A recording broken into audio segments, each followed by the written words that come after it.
Most tank destroyers in War Thunder can be described as having a very good gun and bad everything else.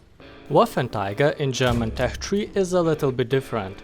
It has a very good gun and bad almost everything else, though in some cases its disadvantages were actually helpful. I wasn't expecting a lot from this vehicle, but it positively surprised me. Waffenträger has a very good cannon for its battle rating. Basically, it outperforms almost any other tank you will see. Its default APHE shell is everything you need.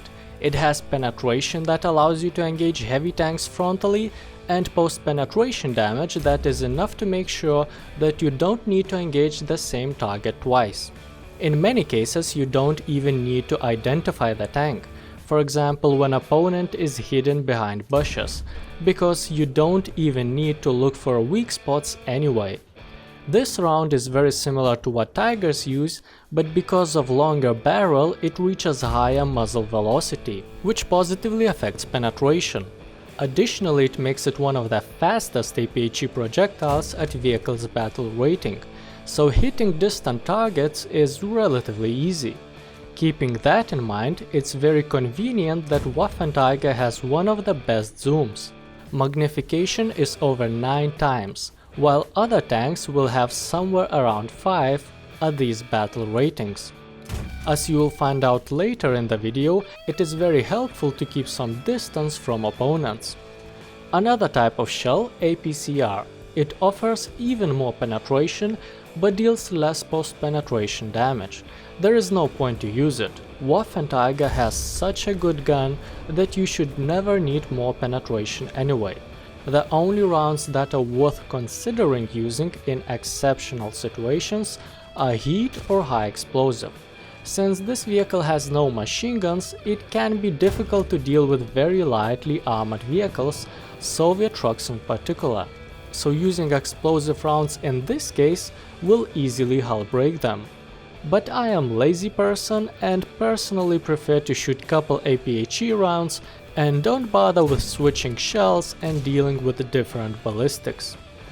Waffenträger's cannon reloads slightly longer than most of its opponents, 8.5 seconds with a screw, but none of them has so much penetrating APHE shells. The closest rival is Soviet IS-2, which has few times longer reload, so 8.5 seconds is completely justified for such gun, even if it's a little bit longer than average. Now, few minutes into the video, when it became completely obvious, I still find it to be my duty to inform you that Waffenträger has a turret. A very handy thing to have, especially considering that usually tank destroyers can only shoot forward, though turret has some downsides. Its rotation speed is slow, 14 degrees per second, which is around twice slower than what medium tanks usually have. And there are a couple of sticking things, which judging by hinges and handle can be opened, making your life easier, but they are closed, and you will have to deal with less guns depression while cannon is above them. Everywhere else you will have comfortable 8 degrees of guns depression, so just make sure to turn the hull sideways in advance so these things don't screw your aim in worst possible moment. Waffenträger's maneuverability reminds me of heavy tanks. Maximum speed is 35 kph, but most of the time you won't be able to accelerate to such values. Neutral steering somewhat helps with turning around, and reverse of 6 kph is better than nothing. The difference is that heavy tanks have poor maneuverability because of their armor, while this vehicle is just slow. But ironically, this is exactly what forced me to play it properly. Small speed means I always stayed somewhere safe behind my allies and supported them with Waffenträger's superior cannon and long-range accuracy. I was physically unable to reach opponents quickly enough to die at the start of a match as usual. Which might sound like a super easy thing to do since Waffenträger is a hull breakable vehicle. It has quite thin armor plates ranging from 10 to 20 mm, but such armor wasn't the biggest problem, and sometimes it might actually increase survivability, because hull breaks usually happen after being hit with explosive ammunition, and there are not many tanks using them, while other types of shells don't create enough post-penetration damage after going through such thin armor plates. For example, APHE projectiles might not even activate at all, so most of the time it will take at least a couple of hits to destroy a vehicle, especially since crew members are conveniently located in all four corners of the vehicle with reasonable distance between each other. The main problem lies elsewhere. Even if you cannot be easily one-shotted, there is not much you can do to help yourself while opponent is reloading. Waffenträger does not have a smoke screen, it is too slow to drive away, there is no hope for a ricochet, and you don't even have a machine gun to show your attacker's location to allies. So in most cases, vehicle's destruction doesn't happen instantly, but there is no hope for happy ending anyway. So what to do to survive? Avoid being detected in the first place. Luckily for you, hiding is not only obvious solution, but also quite simple. Waffenträger is relatively small vehicle, it has low profile. That makes it possible to hide it behind smaller rocks or very low hills, and camouflage bushes can cover more of its surface. So you end up with a small vehicle away from the main action, which in most cases means that you will be the first to notice opponents and shoot. But there is one type of vehicle that will find you no matter your hiding skills. I'm talking about fighting planes. Or maybe it's more accurate to say when planes are fighting you, since you don't even have a machine gun to defend yourself.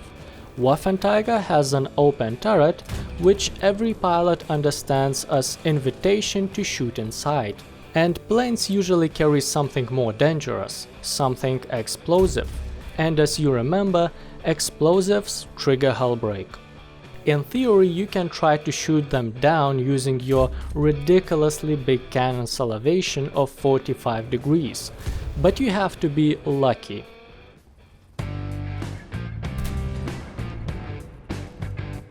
In arcade, your job is to fire slightly below opponent's name tag. Don't worry about anything else. Penetration and damage are enough to one-shot everything that dares to stand in your shell's path. Additionally, thanks to ability to replenish crew member anywhere on the map, it will boost your survivability. But at the same time you will be hit much more often, as everyone will be able to see where you are, and even if they cannot reach you with main guns, they will drop artillery strikes. So you will always have some yellow, orange or red crew members.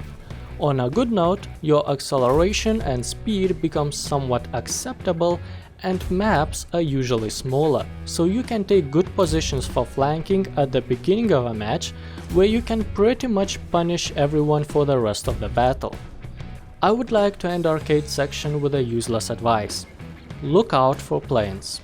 It is useless because looking doesn't really help. Planes spawn throughout the whole match, they will see your vehicle's name kilometer away, and they won't be afraid to crash into you during the attack. This is something light vehicles have to get used to in arcade. On the other hand, you can do the same to your opponents.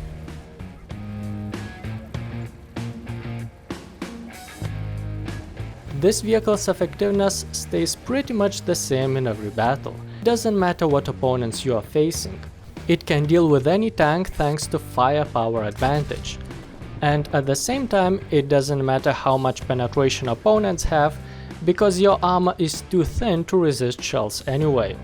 Size of a map has more effect on vehicle's performance. Waffenträger is slow and you cannot always arrive in time where additional gun is required.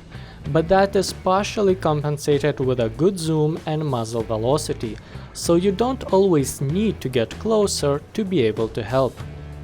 I would rate this vehicle 6 waffles out of 10. Waffenträger cannot flank, it's too slow, and it cannot fight for capture points. They attract the most attention, and with armor like yours it's better to avoid it. But it is great in supporting others from afar, so it will suit players that prefer a slower gameplay on the edge of a map and guaranteed penetrations. For those of you who want to always be in a heat of battle and tank shots, you might want to check the review of another German vehicle with similar battle rating, Heavy Tank Tiger E or Medium Tank Panther A. Both videos are available on the left side of your screen, so just press one of them.